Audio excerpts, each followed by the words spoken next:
Alrighty, yo, what's up? My name is Patrouski. Welcome to another PokeMMO stream recap, your daily source of news, information, tips, and tricks regarding PokeMMO and all other kind of Pokemon MMOs, honestly, whatever I feel like playing, whatever I enjoy. Today we're working on the Iron Man again. I want to focus on too much of the progress in the stream recap that is meant for the Iron Man videos, which we'll hopefully upload once a week. The goal is to upload one Iron Man progress video on either Saturday or Sunday. Looking like a Sunday upload this week, I'll be super honest. But we do have two big pieces of news to cover really quick. Step one, PokeForce. Step one, PokeForce, they gave us some numbers and basically let us know what was going on with the spring demo coming to a close tomorrow. I think by the time you're watching this, if you're watching the stream recap, May 14th, the demo comes to a close at 2 p.m. I don't know if servers are going down at that point, but they're doing photos, they're doing screenshots. So if you want to be involved in that, you know, eternal moment of the demo and have a, you know, a little bit of memories for you, a little bit of preserved memory for you, you can go photobomb the screenshot tomorrow, May 14th, Wednesday at 2 p.m. ET over in Azalea Village in game. Now they let us know that there was around 7,000 to 8,000 accounts. I think I got updated to 8,000 or so. 7,000 to 8,000 accounts that were created and or logged into the spring demo, and around 1,100 of them, about 1,200 obtained the petal cloak. So about 16% of players actually got the petal cloak, and there was a whole other side challenge that only 1% of players did that I don't even know about that, so I can't even speak on that. But this is the final time. It's a big deal. This is the final time they'll be doing an exclusive cosmetic for PokeForce before the game actually officially releases. We're pretty far from a full release, from my understanding, like probably over a year's time. But there's no guesstimation. There's no ETA on that yet. So take it with a huge grain of salt. But it's interesting to see like 1,100. Knowing how many petal cloak came into the game is really relevant for those who wanted to go for it and maybe want to use it as sort of an investment one day when the game becomes fully released. So that is PokeForce news. And then next up, I also have a quick bit of news for PokeMMO regarding PvP balancing, tier discussion, and the tier council. For those who don't know, on the PokeMMO forums for the last 10, 12 years, like for a long time, they've always had tier discussions on the forums where all players could just come in and weigh in their thoughts and provide arguments for why Pokemon should be in certain tiers, and it really influenced the way the game, it really influenced the future of the game. They had a tier council that would make like final decisions, and a tier council, if you don't know, is pretty standard for competitive Pokemon, where you have a group of players who play the game a ton, who are really actively involved, who get to like vote on and make informed decisions on where Pokemon should go. And that is after percentages. Most of Pokemon PvP balancing is just done via percentages. So what that means, that's how most of Pokemon is balanced. What that means is if a Pokemon is used to a certain percent, it goes up. There's like a threshold, usually I think of like 4.6% or something like that. There's some specific threshold. So if Hitmontop, for example, were to be used in UU at like a 4.6% usage rate, it would go up to UU, if that makes sense. That's not the exact usage rate. Don't take that as the exact number. But same with like Salamence and OU. If Salamence, by the end of the season, if Salamence, or within a month, if Salamence was used a certain percent in OU, it would rise up. And then vice versa. If a Pokemon is not being used enough in a tier, we can scroll down. Things like, or we see like a lot of NU Mons down here, which makes sense, right? But Mons could move down that are in UU down to NU, for example, if they don't have enough usage. Haxorus is kind of one of those ones where like it doesn't get a whole lot of usage in NU, but it's also kind of too strong for, or UU, but it's kind of too strong for NU. It's a weird Pokemon like that. But they plan to actually move. They've been talking about this really on the forums.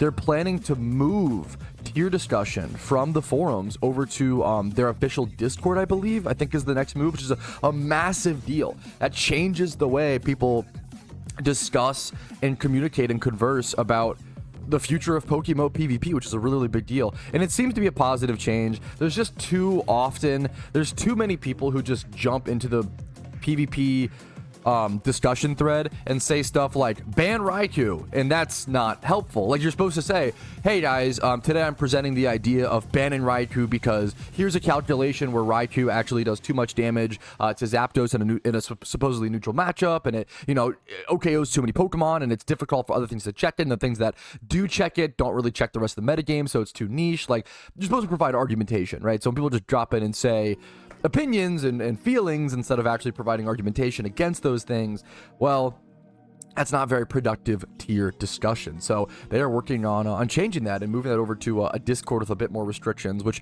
hopefully should clean up a bit of the dialogue. And I think it weirdly shows a growth in PokeMMO, is what I always say, especially like in the PvP scene. So I think it's a huge, could be a good sign. It's a little concerning that I don't want the discussion to be so privatized to where the community can't see it and can't read it. That's a bit of a concern, but maybe we won't have that problem. I don't want to over worry about problems that don't exist yet. So that could be a problem. We'll keep an eye on that. But other than that, it should clean up discussion and make things a lot more productive, which I give a lot of patience to Munya for. The things that I read through those forums every now and again, the things that Munya has to read. I don't know him personally, but I'd be losing my mind. The things that he has to be like, all right, guys, get back on topic. All right. Every week he's like, all right, guys, make sure you provide argumentation. Like, it's like hoarding, or herding sheep sometimes, where it's like, come on, man, get people to productively discuss PvP. It's a difficult thing. But that's the two big pieces of news. Other than that, I'll be answering questions as per usual. Streams and stream recaps always act as sort of an FAQ, and a way for me to answer questions, talk about the game, and make some progress. Today, we're working on the Iron Man account, an account that cannot trade nor use the GTL, and we're starting at 4 gym badges today.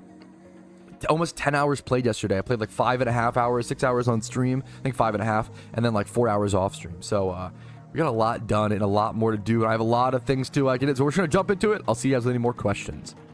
Here's a great question. Someone said, is there a site or forum on somewhere to check good EV spreads for PvP bonds? Someone said Smogon. I really don't recommend Smogon in 2025 PokeMMO. Back in like 2021, 2023-ish, in 2021, Black White Smogon was like 80% accurate to PokeMMO. In 2023, it was like 60% accurate. And now in 2025, it's like 40% accurate. Our metagame has just changed so much, and it's just changing further and further away from Black White Smogon. I think if you're looking for EV spreads, you need to, it's a lot of game knowledge and just learning over time. You can talk to players. There's PvP chats in my Discord and many other Discords, but as well as, same thing for movesets. Something I often do is, if you want to see how a Pokemon's EV trained, head over to the GTL, look up like a really good comp of it. You want to see how the best of the best, the serious players are EV training and movesets. Like, if I look up a Scizor, 5x31 adamant nature, 252 attack, 252 speed. The problem is the nature you select is going to depend on how someone EV trains it, right? Like, there's going to be bulky Scizors as well sometimes, right? But this can be, you can even do a minimal 50 to make sure it's a competitive Pokemon most of the time. But you can do this to see.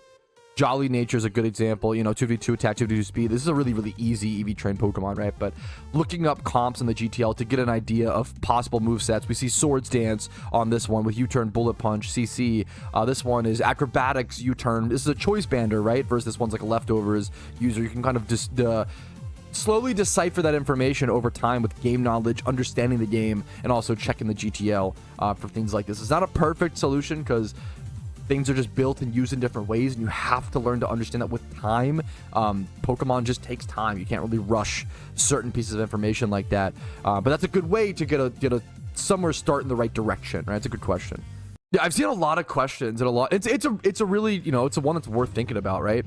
People have asked, why even do an Iron Man account? Isn't it just traditional Pokemon? It's something I cover in my upcoming first progress episode. But I honestly didn't create an Iron Man for. I had the idea since 2021, right? And I didn't create one for the past 4 years because for the past 4 years, it mostly would have just been, playing the storyline runs in the same way you'd play Pokemon. It'd be like a ROM hack, but slightly more difficult, right? Nowadays, we have things like raids. We have things like Battle Tower was always there back then. There's more now. There's enough things. There's enough goals to where, like, oh shit, it actually does warp the way we play endgame versus back then we didn't have as much endgame, right? Nowadays, I can go for things like ocarinas, which didn't exist back then, right? Ocarinas, the reamplifier, which didn't exist back then. Different vanities in events, the Pokedex completion rewards, which didn't exist back then, catching legendaries, which didn't exist back then. People don't realize how much that didn't exist just 3-4 years ago in PokeMMO, and how much has been added to the game over the past 4 years of this game having a bit of a renaissance, right? There's just been way more added in terms of endgame goals to PokeMMO over the past 4 years, and it's actually made the Iron Man work as a challenge, where you do warp the way you play, and versus before it would have just been, oh yeah, shiny hunting and like playing P. There was still like enough, honestly, to do an Iron Man, but it wasn't quite enough for me, in my opinion.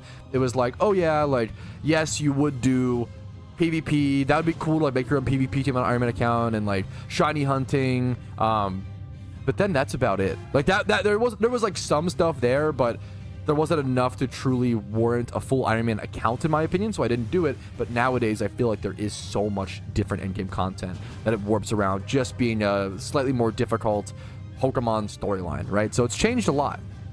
Yo, what's up, Patrouski? I'm not always watching the stream, so my question is it worth to watch the stream VODs from now on to learn more stuff about the game as a newbie? I'm gonna be honest and say probably not. If you just want to learn as much information as a new player as possible, I don't really recommend the stream VODs. Obviously, if you want to have more background content, to like have something entertaining to watch in the background while you're like grinding the game, I think stream VODs are perfect for that, right? If you just want to get condensed information, I think stream recaps or just guides. I have a playlist on my channel called PokeMMO Guides, which goes over, has a list of all my guides on my entire channel. There's hundreds of videos there. And then I also have a stream recap playlist, which does do a lot of like tips and tricks on the fly every single day, which you can do that as well, which is always the playlist for my stream recaps is always linked below every stream. So if you want to just watch like all the stream recaps, you can actually just like put on that playlist and watch them all from the beginning and kind of see there's a lot of arcs. It's kind of beautiful. One day I always talk about, like, when I'm like 80 years old in the retirement home, the idea of going back and watching back all my stream recaps is honestly really wholesome to me, and just seeing all the different arts we've been on and all the different things we've done and accomplishments in the game and in the community. It's a really beautiful time capsule, per se. It's a great question. Surely attempt number 5 will be the one. This has been quite a fight, is all that I'll say. Quite a fight. We got Nidoqueen lead. This thing usually spams Sludge Bomb where you get off our Stealth Rocks like we did in attempt number 4, but this time we're simply not going to get crit poisoned by the Sludge Bomb. Right, chat? Right, guys? I think this is a rare situation where Snorlax can actually get chip damage against this. Yes, Nidoking one-shots him, but not the Queen. We get relevant 20% chip damage. That's actually huge. He has leftovers? Why are you a menace? Okay. Now we go into Blastoise. The chip damage might literally... It's all going to get healed off by the leftovers. That's insane. We go into Blastoise. He has Ice Beam, EQ. We Rain Dance first. Maybe I should have X-defended and shit first. Oh, fuck. Don't poison. You've put... Again! Oh my god! For those, that is the like second or third time I've been Sludge Bomb crit poisoned. That is unbelievable. That is actually unfathomable against this one fight. That is crazy.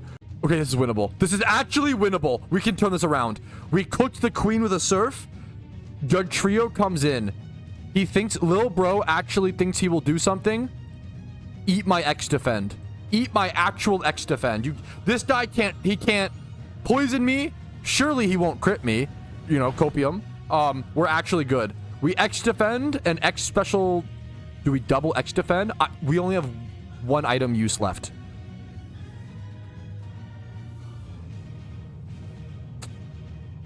Oh, man. I save it for a heal. We Rain Dance now. We Shell Smash next turn.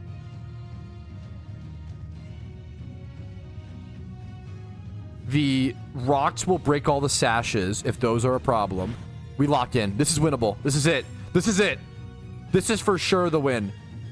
There's no way we don't one-shot everything now. In rain plus the boost. Okay. Doug Trio down. Trio's down. I should be able to outspeed and KO the Nidoking. Rhyperior goes down. Rhyperior's gone.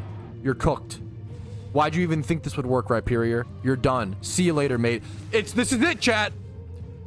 5 times is the magic charm, is the saying, as they say in the Pokemon world. Okay.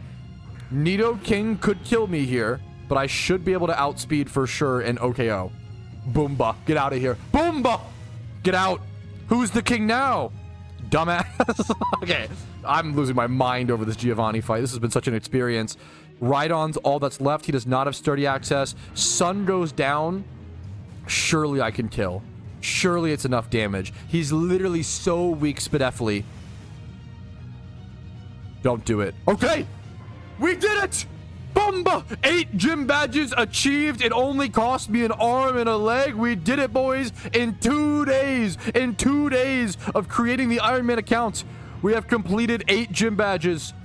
Gotten the perfect payday pickup Meowth. Played some PvP games and made a ton more progress along the way. And speaking of PvP games, that sounds like the perfect thing to do right now to wrap up day number 2. I'm going to go heal at the nearest PC. And before heading on to the Elite Four and completing the Kanto storyline, let's go play some PvP games. Maybe work our way towards a free level 50 competitive Hitmontop. Yeah, there is an important reminder. Someone said, when's the next SHUNTATHON? The next SHUNTATHON will be on May 31st, which will be my Streamathon, okay? However, keep in mind, my Streamathon right now is only going to be 1 hour. Now, I might extend it just out of, you know, because that's kind of lame or whatever. I'm opening up all the wrong notepad documents. But right now, the Streamathon is only going to be 1 hour because we only have one HelloFresh sub. If you guys want to extend the Streamathon, May 31st, it is what it will most likely be. You can subscribe to HelloFresh. HelloFresh supports me tremendously. They give me a very generous commission while also getting you guys some amazing food delivered straight to your door, which right now when food's expensive, like things like getting 50% off of groceries with HelloFresh is really fucking nice for your first time subscription. Using my link in the description, it should be the first link below every video and every stream.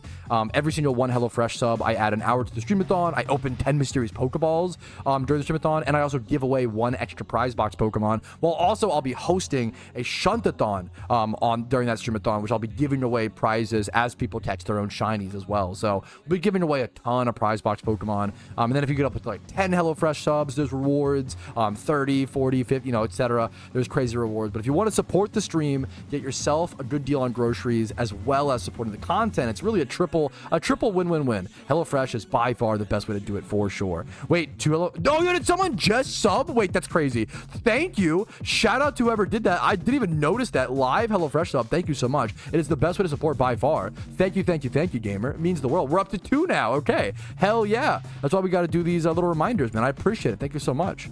Someone said this is probably a stupid question, but how would you my outfit? Not a stupid question at all. I bought a new color of shirt and pants at the Pokemart to go talk to the blonde girl. She still won't let me change. Okay, so you can buy like items that would go to your bag cosmetics. You can just equip those, like the teddy bear ears. You just like equip them. That will do that. But if you want to change like your base appearance, like the color of like your shirts if you have on, you actually need a very specific item called a Mystic Mirror, which is kind of a forgotten item / niche item that's pretty new over the past year or 2 in PokeMMO. Kind of a little bit, you know, 255k, a little bit expensive, but you can use these to change your base appearance, your gender, and your skin tone if you ever want to do that. So it's an important item to keep in the back of your head, even though it's not that talked about or relevant very much. Man, what a crazy day today was. Just insane ups and downs, really good luck and really bad luck at times. That's a Patrouski stream. It was a lot of fun. Really fun stream. Another 5-hour stream. We're making progress. I probably played this account for like 15 hours or so in the past 2 days already. Hopefully getting that to like 18, 20 hours after a little bit of tonight gaming. I will see you guys tomorrow. Thanks for watching the PokeMMO stream recap. As always, if you have questions, let me know. Like the video if you enjoyed it. It helps out tremendously. Dislike if not. Subscribe to the channel for daily PokeMMO videos. Follow me on Twitch for streams Monday through Thursday at 12 p.m. ET. Discord's down below if you're interested in that. And make sure to check out the upcoming first episode of the Iron Man recap on Sunday of this week. Thank you for being here. Thanks for playing this awesome game. And this has been a really revitalizing, cool challenge. I hope you've been enjoying it as well. I'll see you guys later. Have a good day. HelloFresh sub. Peace, Reno. Yo, Patrouski here, and I wanted to thank you personally for watching the video until the very end. I really, really appreciate that. And if your name is on this list, thank you to the moon and back because you allow me to even make these videos by supporting the channel. Thank you so much for watching, and have a great day.